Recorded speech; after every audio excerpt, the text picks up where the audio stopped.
A recent YoungMoney.com poll found that 57% of readers listed rising tuition and other costs as the biggest problems facing current college students. Gosh, when I started, tuition was much, much lower than it is now, but so was a gallon of gas back then.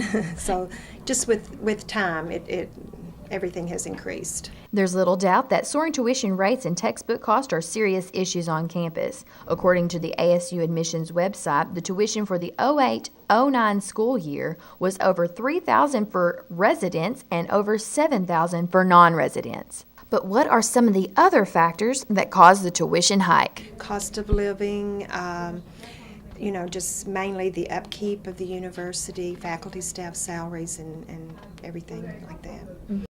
It's hard to predict what we'll actually be paying as college students when you first attend college to the actual time you graduate, and the tuition rates raise from 3 to 5% yearly.